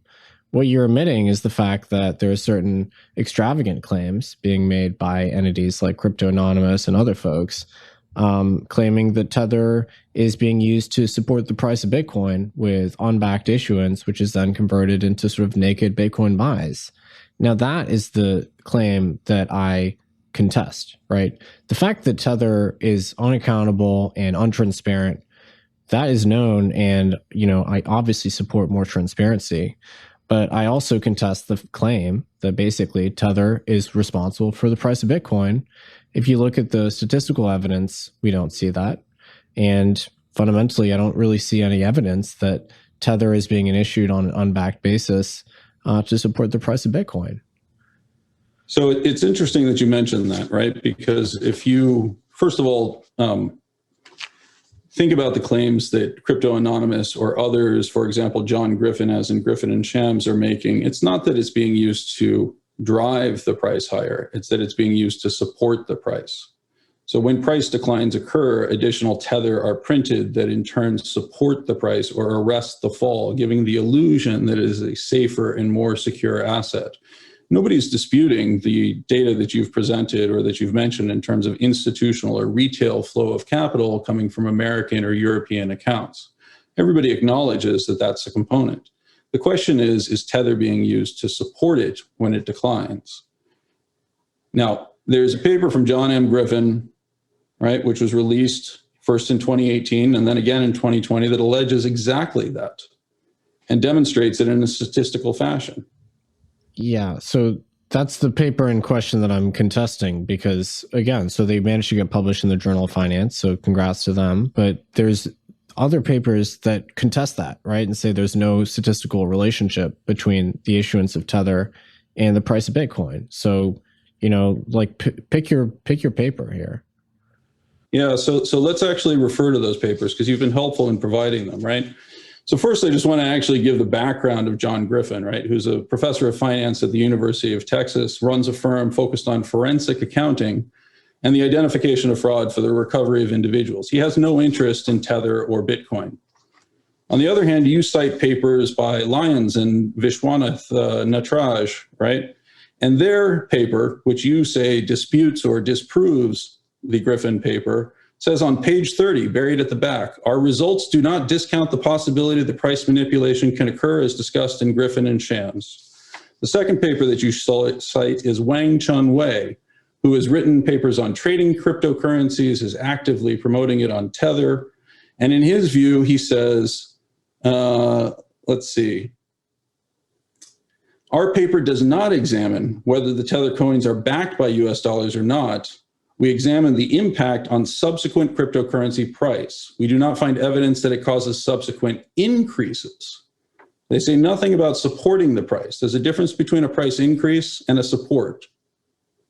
The third paper you cite by Christoph Feka, whatever his name is, who is also a Bitcoin pumper on Twitter and is a professor out of the Czechoslovakian Republic, solo published both of these papers, by the way, neither able to attract co-authors.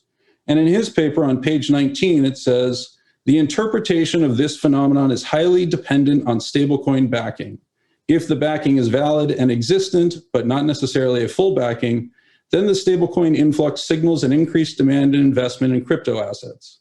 If this does not occur and the stablecoins are created out of thin air, then it suggests that the new stablecoins are being sent to the market to further inflate the other crypto prices. Page 19. Yeah, Mike, I've read all four papers, and Griffin and Shams is the one making an extravagant claim, right? And that's the claim being leveraged by people like whoever Crypto Anonymous is to claim that Tether is completely unbacked. So what we empirically found during the NYIG case was that they were at least 74% backed, and prior to that, before they gave the loan to Bitfinex, 100% backed. That's where the loan money came from, right? So that so let's actually be really clear false, on that, though. When right? you say, I'm sorry, I have to interrupt because you've said a couple of things that I think are really important. When you say empirically, you do not have an audit. You do not have an empirical demonstration of the existence of those assets. You have the statement of an individual who is accused of committing a crime. We have the NYIG pointing that out. Who cares? People lie to the NYIG all the time. How many criminals say, I didn't do it? Do you believe that the NYIG documents where they said their Tether was 74% backed were just false? I believe that they worded it very carefully. They said we have cash and cash equivalents equal to 74%. They said nothing about the liabilities or the claims that existed on those cash and cash equivalents. They could have taken a loan from Bitfinex of $750 million. They could have received a short-term cash infusion that immediately disappeared afterwards. Yeah, I'm not disputing that Tether has done a terribly poor job at transparency or that they're being sued by the NYIG. But you are doing something really important, right? You're making statements about the paper by John M. Griffin saying that he's making extravagant claims. His claims are extravagant, and his sample period is 1 year. No, they actually aren't. Tether's been around for 6 years, and his sample period is 1 year.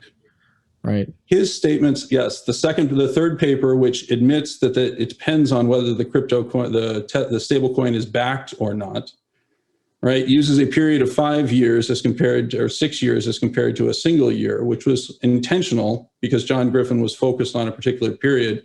He's re-released that paper with full support, but you're doing something that I think is really important and very typical in the crypto space. You're denigrating his work. You're saying it's an extravagant claim, that it's unsupported, right? But it is supported. And you're saying it's not supported does not make it so. Just like your statement that there's empirical support for a 74% backing is not empirical support.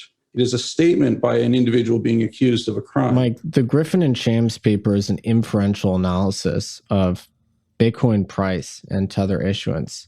you're never going to find hard facts in a econometric inference fundamentally, and especially not in a 1-year period where the price of Bitcoin went up and the issuance of Tether went up. Moreover, the supply of Tether at the end of 2017 was in the $1 to $2 billion range, if I'm remembering correctly. So that is just a fundamentally different time in the history of Tether. Today, there's something like $25 billion of Tether circulating. So it's a completely different market environment. And I already explained, I provided plausible explanations as to how Tether price action actually worked. If you listen to my podcast, I had a bunch of Tether market participants come on and explain how they use Tether and how the arbitrage flow works, and they described their experience of redeeming Tether. Now, this was a central pillar of the argument, that no one redeemed Tether. So I'm presenting you with people that are claiming to have redeemed Tether. My question is, which is the argument that you're making? Are you purporting that Tether is completely unbacked and no one ever redeems it, no one uses it? Because that's a very popular view. Or are you alleging that Tether itself is untransparent? That's something I agree with. But there's a whole variety of there's a cluster of different allegations being made here with sort of varying levels of evidence, and not all of them are really consistent with reality. So it's interesting that you mentioned that, because I certainly didn't claim that there were no redemptions. And in fact, it appears that there were extraordinary levels of redemption that occurred in 2018, which would roughly coincide with the time period in which Tether issued a second coin, the Leo coin, designed to recapitalize itself in an ICO. Yeah, Bitfinex. Right? We have no accounting for. I'm sorry, what? Bitfinex issued the Leo coin. Yeah. Correct. Bitfinex issued the Leo coin, right? So what appears to have happened actually is that you're correct. Your market participants in a period of time withdrew significant quantities of capital. The underfunded or unbacked Tether issuance began in earnest in the aftermath of that. From everything I can see, there is zero backing to Tether. And if I go a step further and I read the legal claims embedded in the Tether contract, I actually have no claim. It's a completely unsecured claim with the backing of a $150 million insurance policy against a $25 billion outstanding balance. My understanding is, and again, I would love for the Tether folks and Bitfinex to clarify this, was that the Leo coin was issued, and keep in mind, virtually every exchange has issued an exchange token. The Leo ICO was done in order to remediate that $850 million debt the Bitfinex had to Tether. Now, whether they repaid that is another question entirely, but that's the chronology as far as I understand it. I agree. It is another question entirely. So guys, I just want to talk about why Tether is potentially important. Right? Let's talk about why, if the accusations that have been made against it turn out to be true, and one presumes that in the fullness of time we will get to the bottom of it. Why is it important, Mike? Why is it important if this is a fraud? So in the simplest form, let's imagine, instead of the use of Tether, let's imagine I now have a counterfeiting press and I can print dollar bills, right? And let's imagine we have a company where there are 100 shares outstanding. Each share is trading at $10. If I have a magic printing press, I can go to you and say, hey, I'd really like to buy a share from you at $10. And you say, no, I'm not going to sell to you at $10. I run my magic printing press. I now have $20. I say, I'd like to buy a share from you at $20. You say, that's fantastic. I'm very happy to sell you one share at $20. The contribution to the system that I have is I've given out $20 worth of counterfeit money. There is no dollars going into the system, but the reported market cap of this company has now doubled. That's exactly what would happen if Tether was unbacked. Yeah, so I'm not going to comment on whether it's backed or not. I fundamentally don't know, and I believe that I've made that clear on here because Tether has not been transparent, right? So it's impossible, unless you're an executive at Tether, to know, and obviously they need to remediate that. However, I will agree, Tether is systemically important to the crypto industry, not because it's used to inflate the price of Bitcoin, which I don't believe it is. There's incredibly liquid Bitcoin US dollar markets in the US that don't involve Tether at all, right? This is something people don't really talk about very much. It's systemically important because all of the offshore derivatives exchanges use Tether as they denominate their contracts in Tether terms, and it's the main collateral for those exchanges. So if and when Tether is ultimately taken down by the US state, at that point, those exchanges are going to have a hard time with their contracts. It might maybe trades at a discount and blows the contracts out of the water, and traders have a harder time getting liquidity to those exchanges. So it probably helped kill off the long tail of altcoins and a lot of these offshore exchanges that facilitate crypto to crypto trading. So that would be what I would expect at some point if and when Tether goes down. Well, it's important, though, also because remember that Tether is held as collateral in those systems. So loans occur against Tether. It's not infrequent if I look at exchanges globally, right? The foreign exchanges that you highlight, that we get 10 to 100x leverage against Tether. If I look at the US exchanges, only Kraken, to my knowledge, is actively offering Tether, and you can use 2x leverage against it. If you've borrowed 2x against something that goes to zero, you are now on the hook for an awful lot of money. What happened historically when there were other episodes of convertibility being suspended with Tether was that it traded at a discount to the peg, but it didn't immediately go to zero. And that's what I would expect if, for instance, Deltec the funds were immobilized. People would leave Tether, and then arbitrageurs would come in and buy Tether so that they could redeem it at par once those funds were dispersed, if there were any funds. So wait a second, I'm sorry. If Deltec had its funds seized, or importantly, we discovered that there were no funds there, why would an arbitrage player step in to buy it? Let's say they believed that there were funds there, they would step in and buy them the same way that, Gox claims, those entities that are buying up those claims in expectation of a payout, they're providing short-term liquidity to the people that want to exit that claim. So it would be the exact same Where are those thing. claims trading as cents on the dollar? The Gox claims, I couldn't tell you, honestly. My understanding is they're trading in the 12 to 15 cent range. Sure. That's because Gox lost a lot of money, though. Well, we saw this with Lehman Brothers, right? I mean, the Lehman Brother claims ultimately ended up getting settled at or close to par in many cases.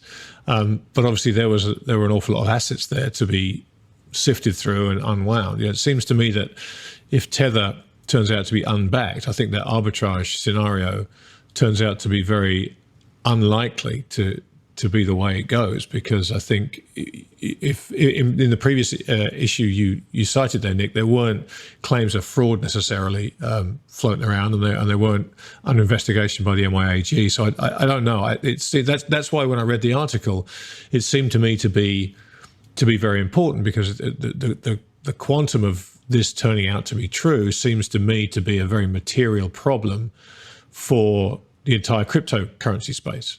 I mean, if we're talking about the article itself, there's a lot of holes I can poke in it. It's clearly written by a market participant that's not really part of the crypto markets, right? I mean, the critiques of Tether that Mike raises are potentially quite valid, but the article itself is kind of less. There's less to it. I mean, like a lot of it relies on this notion of this assessment of Bitcoin liquidity as being largely against Tether.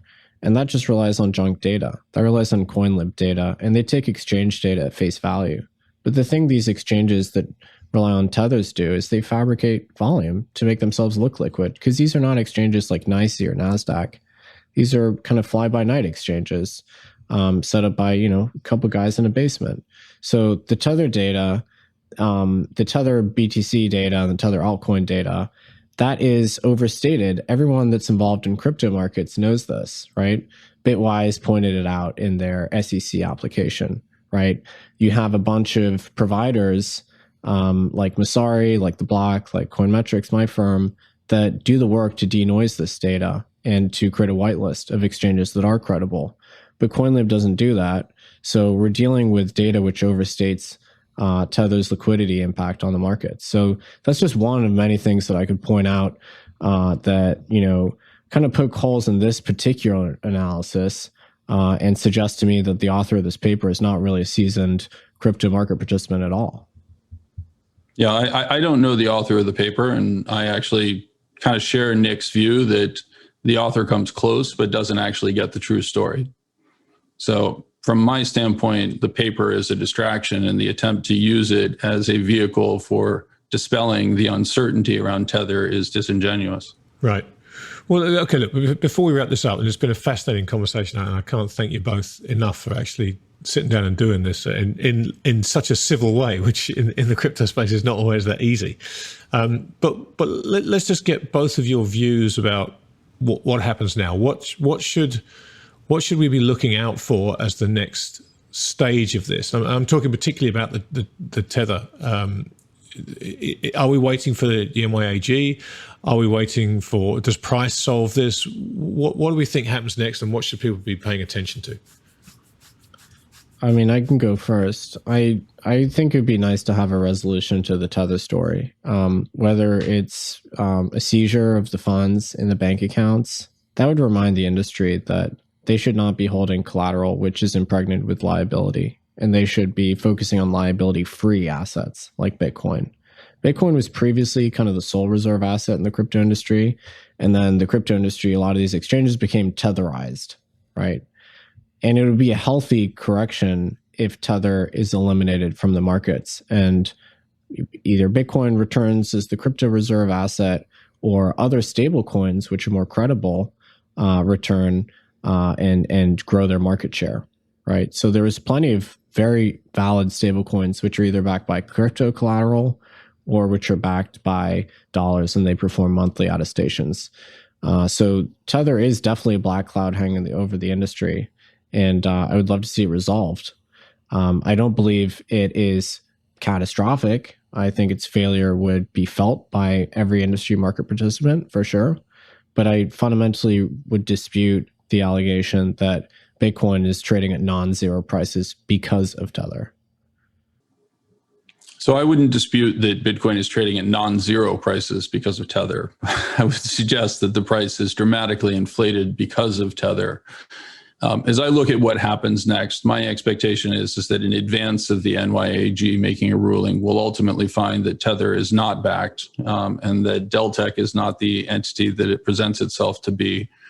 I would suggest that that's going to have a significant impact on the Bitcoin price and the crypto universe, and that many of the institutions that have been, in my opinion, hoodwinked into investing into a momentum asset will reconsider their perspective. I know many of the players involved, including the ones that Nick mentioned, and I would suggest that they do indeed view it as a trade. They do not view it as a long-term investment. I think, unfortunately, what will end up happening is that the output from this is going to result in significant regulatory action from the US government.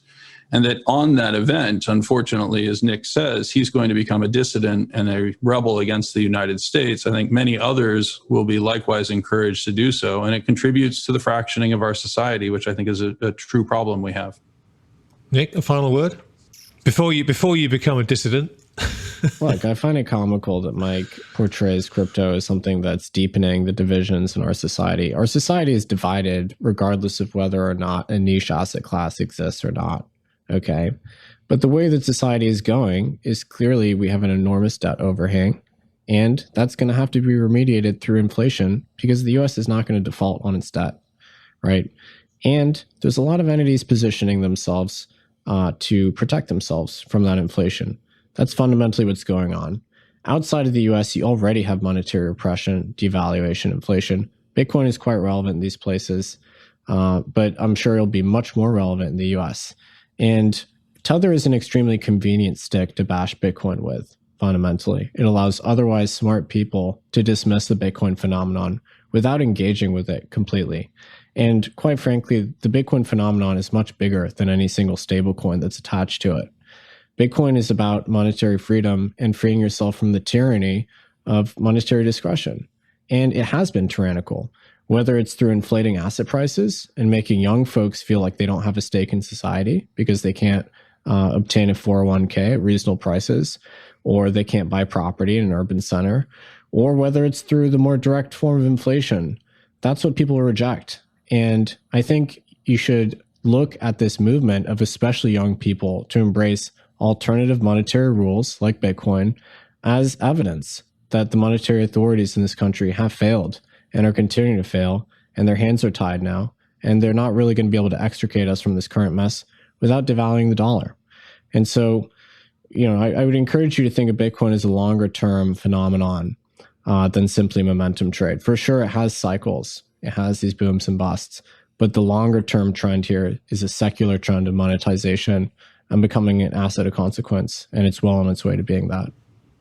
Yeah, I find that really interesting, Nick, because I think you're absolutely right about the failure of central bank, the failure of policymakers. And Mike, to your point about this division in society, what troubles me potentially about this is the Bitcoin movement are an extraordinarily smart, tech-savvy, idealistic group of people, and I think they have built something remarkable over this time, but what troubles me is that when you have young, smart, idealistic people who suddenly turn into very wealthy, young, idealistic people, at that point, if the government was to do something about Bitcoin, whether outlaw it, make it illegal, confiscate it, whatever they may do, and perhaps another time we can get into whether that's possible or not, because I feel like it is, and I'm told it isn't, but I'm not sure about that.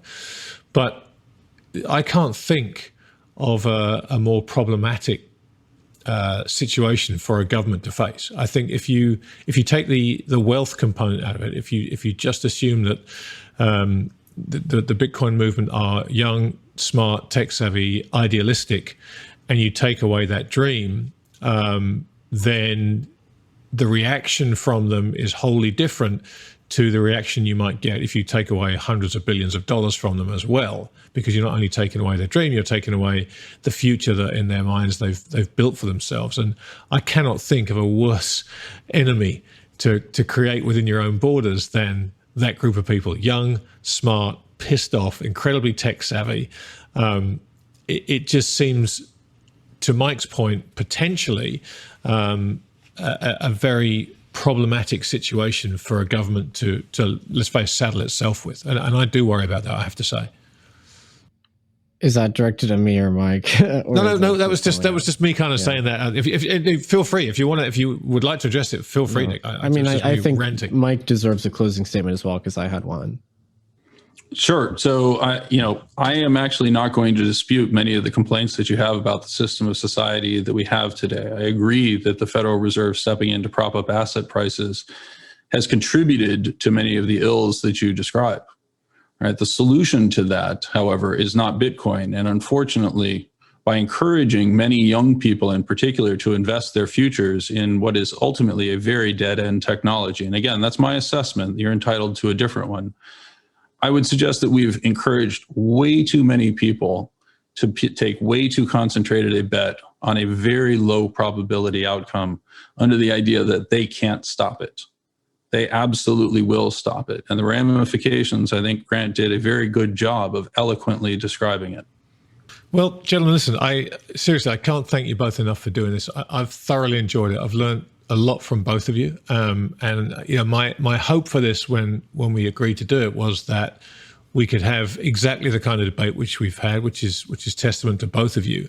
And I hope that when we put this out into the wider community, I hope that both sides of this argument will do what you've done and listen to the other side and process that information and disagree where you want, but it doesn't turn into just the kind of usual shit fight, which I just feel is such a counterproductive use of everybody's time and intellect, because there is there's some remarkable intellectual firepower on both sides of this argument. So hopefully this discourse will kind of blaze some kind of trail in allowing both sides of the argument to talk to each other with the respect that you guys have done. So kudos to the pair of you.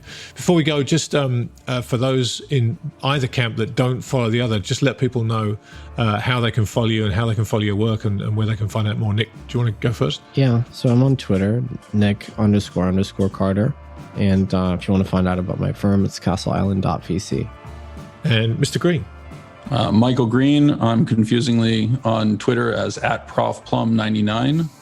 And you can read more about me and my firm at www.logicafunds.com. Fantastic. Gentlemen, sincerely, thank you both for your time and for this wonderful discussion. I've really, really enjoyed it. You've taught me a lot. Thank you. Thanks, Grant. Thanks, Mike. Thank you both.